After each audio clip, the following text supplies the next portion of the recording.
로마서 6장 5절에서 9절의 말씀을 가지고 부활신앙이란 무엇인가? 부활신앙이란 무엇인가? 이런 제목으로 말씀을 증거하겠습니다. 결론부터 말씀을 드립니다. 부활신앙은 단지 죽어 천국 가는 것이 아닙니다. 우리 이 땅 가운데 살면서 기독교인들이 가치관이 변하고 세계관이 바뀌는 그 요소 중에 가장 중요한 신앙이 부활신앙입니다. 그러니까 죽어 천국 가는 것이 부활신앙이 아니라 이 땅 가운데서도 정말 그리스도인답게 살아가기 위해서 가장 중요한 신앙이 뭐다? 부활신앙이다. 이걸 강조하고 싶습니다. 부활신앙이 교회를 교회되게 하는 힘입니다. 부활신앙이 그리스도인이 그리스도인답게 살게 하는 힘입니다. 그러면 교회가 힘을 잃어버리고 그리스도인이 제대로 그리스도인답게 살지 못하는 이유가 뭐냐면 이 부활신앙을 제대로 소유하고 있지 않기 때문에 그렇습니다. 언제부턴가 이 한국교회 강단에서 부활의 메시지가 사라지고 있다 이렇게 말을 합니다. 부흥하는 교회의 특징 중에 하나가 청년들이 많이 모인다는 것인데 이 부활을 강조하면 할수록 그들이 그 교회와 신앙에 대한 흥미를 잃어버릴 수 있다고 하면서 그런 메시지를 잘 전하려고 하지 않습니다. 이 땅에서 이 땅의 문제를 갖고 한참 열정적인 삶을 살아가야 할 청년들이 부활을 생각하기에는 너무 주제가 멀다 이렇게 생각하기 때문이겠죠. 그러나 그게 아닙니다. 만약에 그렇다면 부활신앙은 노인들만 있는 교회에 강조되어야 하는 것일까? 아니면 부활신앙을 강조하면 노인들만 모이는 그런 교회가 되는 것일까? 아니죠. 부활을 말하지 않는 교회는 그로 인해서 오히려 힘을 잃어버리게 돼 있습니다. 교회는 혈기왕성한 청년이 없어서 힘을 잃은 것이 아니고요. 부활에 대한 확신한 신앙이 없어서 힘을 잃어버린 것입니다. 그렇다면 부활신앙이라는 게 무엇인가? 그것에 대해서 잘 알아야 되겠잖아요. 그렇죠? 자, 어떤 목사님의 이야기인데 교회 성도 집사님이 다급하게 전화가 한 통 왔더래요. 그날 새벽에 지방에 사시는 어머님이 새벽 기도를 다녀오시다가 국도를 달리던 소형 짐차에 치여가지고 그 자리에서 돌아가셨다는 거예요. 집사님은 난감해 하시면서 두 가지를 상의하셨더래요. 하나는 장례 절차였고 또 하나는 가해 운전자와의 보상 문제였습니다. 도로교통법에 의하면 사망사고의 경우 가해자 구속수사가 원칙이랍니다. 그 자리에서 바로 교통사고 나서 돌아갔으면 거기서 구속되게 돼 있다는 거죠. 그래서 운전자는 구속이 되었고 이 피해자와 합의를 해야만 나올 수 있는 상황이었더랍니다. 그런데 알고 보니까 운전자가 가난한 생계형 영업을 하는 분이라는 거죠. 참 없었던 분이라는 거죠. 피해자와 합의가 이루어지지 않을 경우 운전자는 계속해서 구속된 상태로 재판을 받아야 하고 그러면 가족들은 생계가 어려워지는 상황이었습니다. 이런 난감한 상황은 살면서 누구든지 겪을 수 있습니다. 남의 일이 아니라 우리에게도 언제든지 일어날 수 있는 일이고 그리스도인이라고 하더라도 피해갈 수 없는 그런 상황이 닥칠 때가 있어요. 그런데 중요한 것은 그리스도인들이 이런 난감한 상황에 부딪혔을 때 적어도 두 가지 부분에서 깊은 고민을 해 두어야 문제를 제대로 해결할 수 있다는 거예요. 자, 이 집사님이 이런 문제가 생겨서 목사님과 상의했는데 어떻게 문제를 해결했을까? 한번 우리 그걸 살펴보면서 부활신앙과 한번 연결해 보려고 하는 거예요. 첫 번째 고민이 뭐냐면 신앙적으로 이 어려운 상황을 어떻게 해석해야 되느냐는 거예요. 아니, 새벽에 기도하러 갔어. 어머님이. 근데 기도하고 돌아오시다가 교통사고 나서 돌아가셨다는 거예요.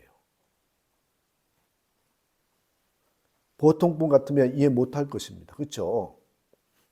하나님은 우리를 안전하게 보호하시고 건강하게 또 장수하는 복을 주시는 분인데 하루아침에 죽임을 당했으니 여러분 믿지 않는 세상 사람들이 어떻게 생각하겠느냐는 거예요. 이 상황을 어떻게 해석하겠느냐는 거예요. 첫 번째 고민이 그거고 두 번째 고민은 이제 현실적으로 풀어야 하는 문제예요. 가해자와의 보상 문제를 어떻게 처리해야 되느냐. 이 두 가지 문제. 다시 말하면 여러분 이 두 가지 고민이 뭐예요? 내가 지금 당한 상황의 신앙적인 해석 문제. 또 하나는 그에 따른 현실 문제의 해결을 어떻게 할 것인가. 가해자와의 관계에서 신앙적으로 어떻게 하면 가장 좋은 방법인가. 그거겠죠. 여러분 같으면 어떻게 해결하시겠습니까?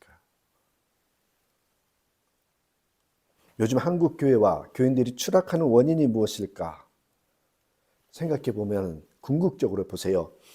이런 상황에 대한 신앙적인 해석과 그에 따른 문제를 잘 해결하지 못하기 때문에 그렇다는 거예요. 신앙적으로 해석이 되지 않으니까 당연히 문제 해결도 신앙적으로 하지 못하는 것입니다. 그렇지 않았겠어요? 목회를 하다 보면 안타까운 장례식을 치를 때가 있어요. 제가 가장 어린아이 장례식을 10개월 된 애를 장례식을 해봤네요.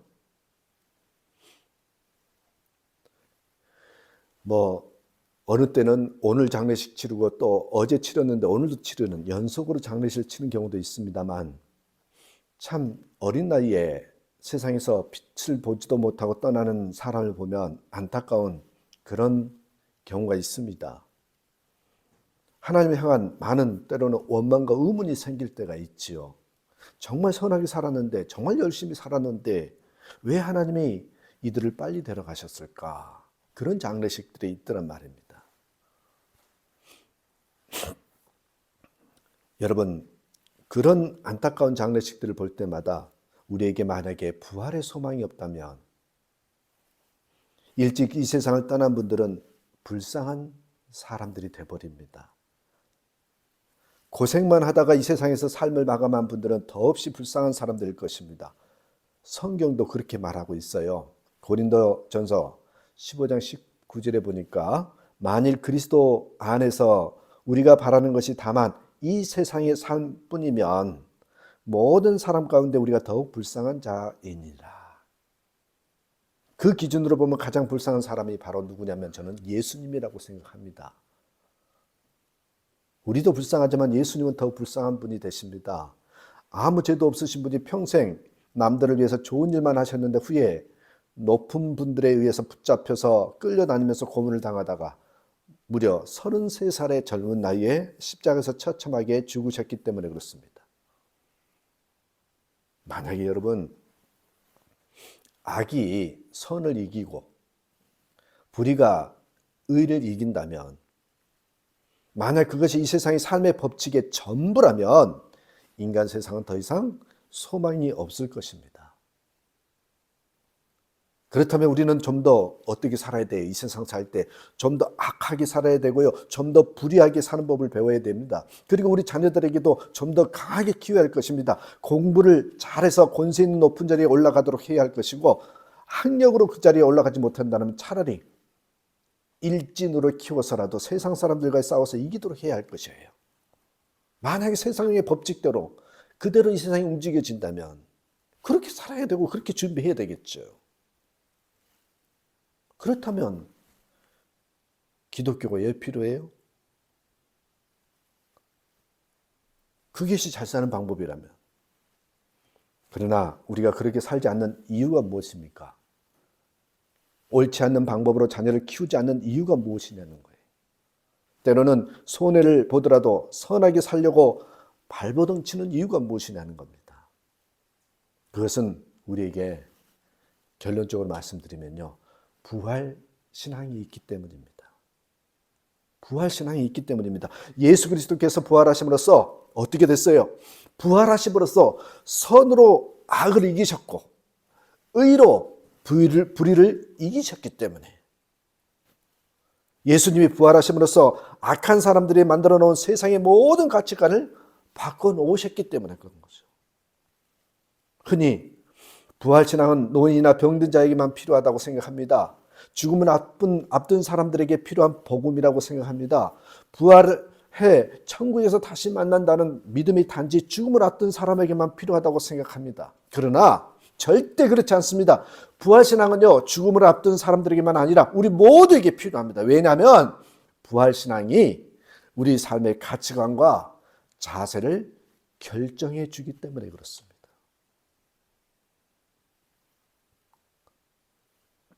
그래서 젊은 친구들에게도요, 부활신앙을 가르쳐야 돼요.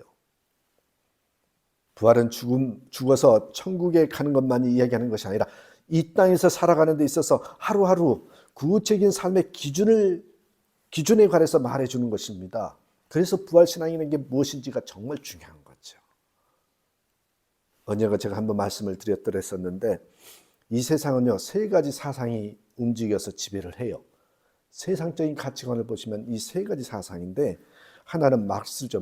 마르크스라고 그러는데, 두 번째는 프로이트, 세 번째는 다윈이라는 사람입니다.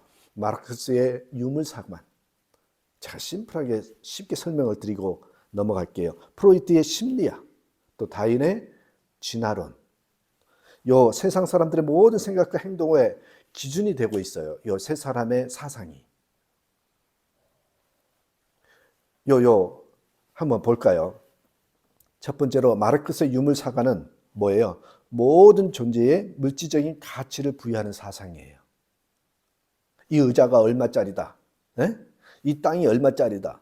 이 유물사관의 모든 것들을 가치를 정해 놓은 것이에요. 사람들은 오늘날 모든 것에 물질적 가치를 부여하고 등급을 매기잖아요. 그렇죠? 아무리 부정해도 대다수의 사람들이 모든 가치를 물질로 환산해야 이해를 합니다. 심지어 사람도 물질적인 가치로 판단하고 매깁니다. 그죠? 물질적인 뿐만 아니라 시간이나 생각과 같은 추상적인 것에도 이제는 물질적인 가치를 매깁니다. 온통 돈으로 가치를 매기고 돈으로 가치를 증명하고 가치를 높이기 위해서는 돈을 생각합니다. 공산주의가 붕괴됨으로써 우리 마르크스의 생각이 이미 소멸된 것이라고 많은 사람이 있지만 아니지요. 여러분, 마르크스의 생각은 우리 모두 삶에 깊숙이 자리 잡고 있다. 모든 것들을 돈의 가치로 평가하는 것. 그게 어디서 온 거예요? 마르크스의 유물사관에서 온 거예요. 그 다음에 두 번째, 프로이트의 이제 심리학인데요. 인간의 내면은 자아와 초자아가 있대요. 그리고 자기도 모르는 그 내면의 성격이요, 이 성적인 욕구 충족에 의해서 형성된다. 이 이론을 내세웠던 거예요. 그래서 프로이트는 사람의 모든 행동이 요 성적인 것과 연결되어 있다고 여겼습니다. 여러분, 이게 이 사상이 맞는지 틀린지를 떠나서 현대인들이 대부분이 성적인 쾌락에 몰두하고 있다는 거예요. 육체적인 쾌락을 최고의 선으로 생각하면서 그중에 성적인 쾌락을 추구하면서 살아가는 것이 오늘날 현실의 문제예요. 왜 술 마시느냐? 왜 마약을 하느냐? 쾌락이에요. 쾌락을 얻기 위해서 절제하지 못하는 사람들에 인해서 이 사회는 병들고 있습니다. 단순히 가정이 깨지는 것이나 높아지는 이혼율을 말하는 것이 아닙니다. 모든 인간의 쾌락이 육체적인 것과 특히 성적인 것에 집중되어 있다. 우리 삶의 터전이 그렇다는 거예요. 여러분, 다른 말로 말하면 쾌락을 찾고, 다른 말로 말하면 너무 즐거움만 찾는 거, 의미 있는 것보다는 오늘 즐기면 된다는 거, 그게 여기서 나온 거거든요. 하나 더 볼게요. 다윈. 여러분, 진화론이죠. 모든 생물은 진화한다.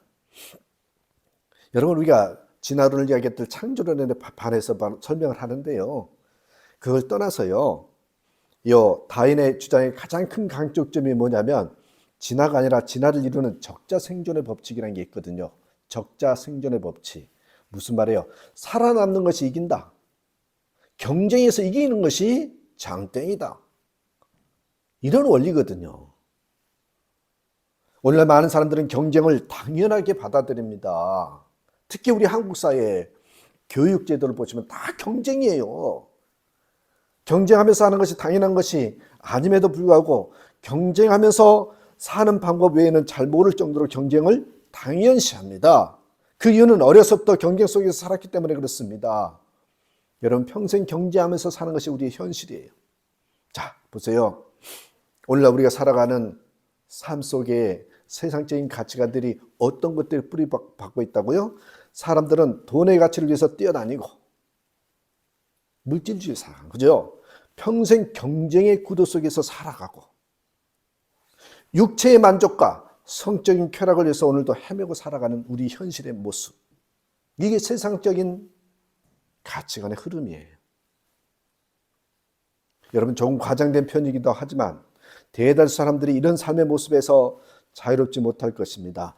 이것이 오늘날을 살아가는 현대인의 삶의 모습입니다. 그렇다면 우리 삶의 기준은 돈의 가치 밖에는 없는 것일까요? 우리 삶의 기준은 남을 눌러야 성공하는 경쟁의 삶 외에는 없을까요? 육체적이고 성적인 쾌락 외에는 기쁨이 없는 것일까요? 아닙니다. 우리에게는 부활신앙이 있습니다. 세상 모든 사람들이 세상의 기준을 갖고 생활한다고 해도 우리는 부활신앙으로 무장하고 우리가 삶을 살아가야 되거든요.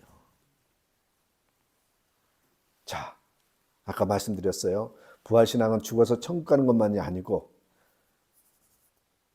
의미가 있어요. 의미가. 이 부활신앙이란 무엇인가 가장 잘 설명해 주신 분이 오대식 목사님이라고 계시는데 이 오대식 목사님이 뭐라고 이걸 요약했냐면 생선 그 다음에 사진, 생선 사진 이렇게 요약을 해놨더라고요.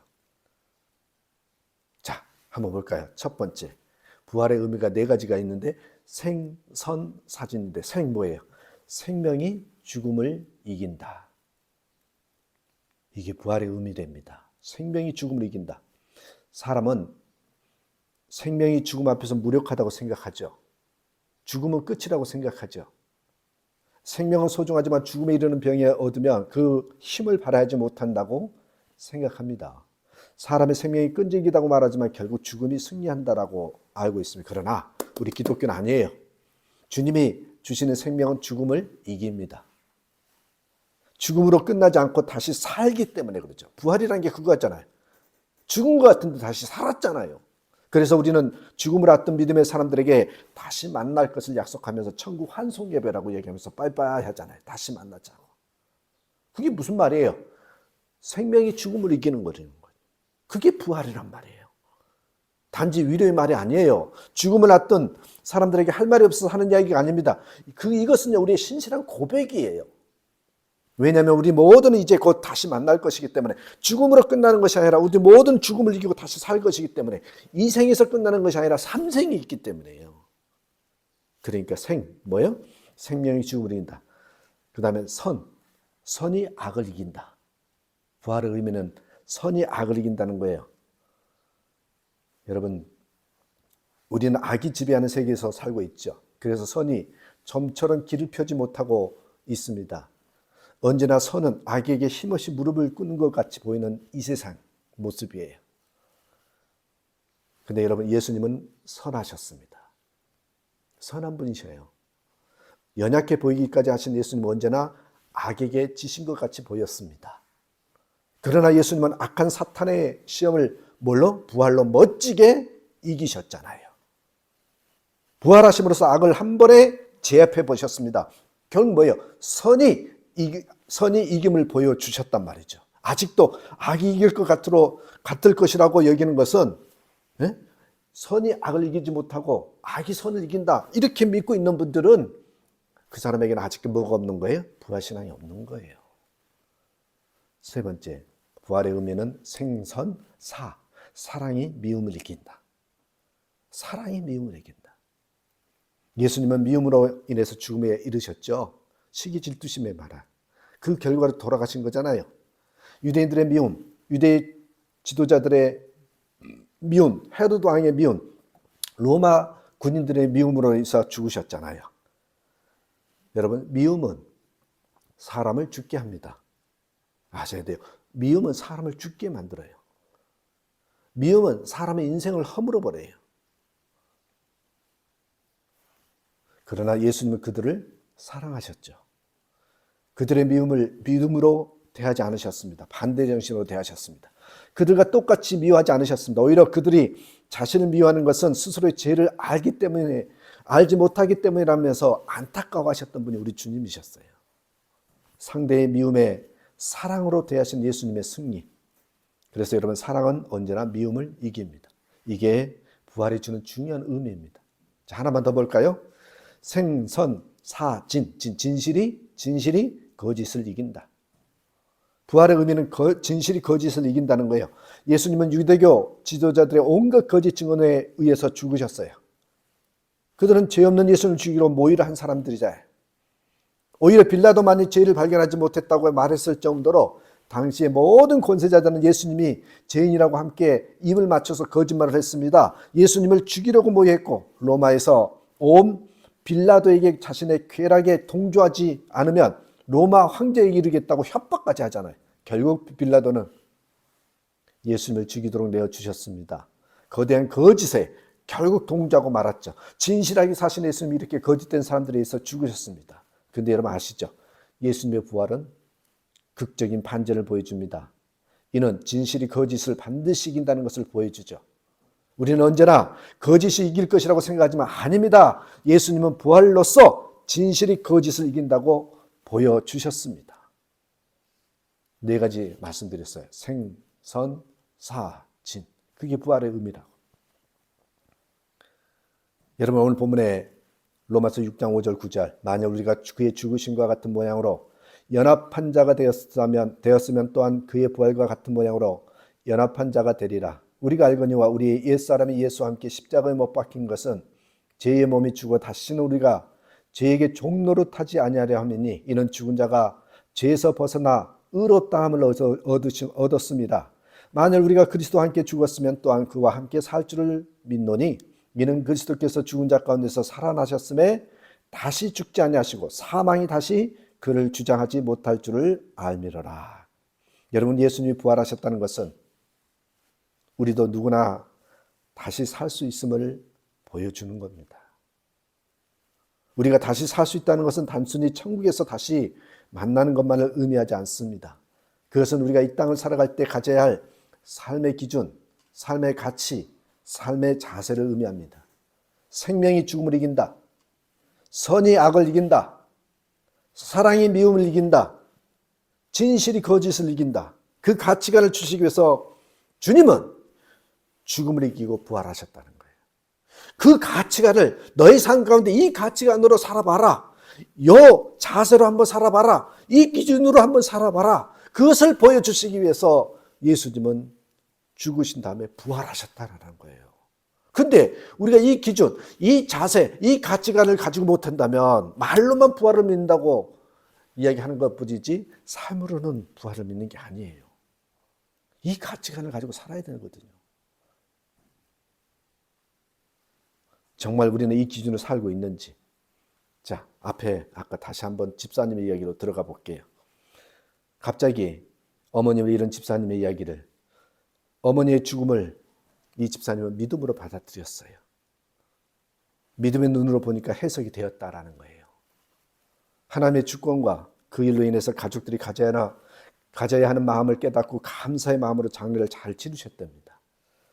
분명 안타까운 장례이 틀림없지만 그 가운데 감사의 조건들이 꽤 많이 있음을 아시고 담담하게 장례를 잘 치르고 은혜롭게 치렀다는 거죠. 그리고 가해자를 풀어주었답니다. 어떻게든 악착같이 보상금을 많이 받아내려는 것이 대부분 사람들의 마음인데 집사님은 그렇게 하지 않으셨답니다. 가해자가 일부러 사고를 낸 것이 아니기에 그 가족이 계속 살아갈 수 있도록 매우 적은 합의금으로 용서해 주었답니다. 복음을 전하면서요. 부활신앙은 우리가 살아가면서 낙심하지 말고 힘을 내라는 뜻이 아닙니다. 용기가 부활하는 것을 의미하지 않고 우리의 자존심이 부활하는 것을 의미하지 않습니다. 축 처진 어깨가 예수님 때문에 자부심으로 갖고 살라는 의미가 아니에요. 부활신앙이란 우리 삶의 모든 기준이 바뀌는 것을 말합니다. 가치관이 바뀌는 것입니다. 그래서 행복과 불행의 기준이 달라지고 복의 개념이 달라지는 것이에요. 새로운 눈이 떠져 내 삶에 일어나는 모든 상황을 보는 각도가 달라지고 해석이 달라지고 그래서 결과적으로 행동이 달라지는 것입니다. 삶의 기준이 달라지니까 모든 행동이 달라지는 거죠. 기준이 바뀌면 행동도 바뀌거든요.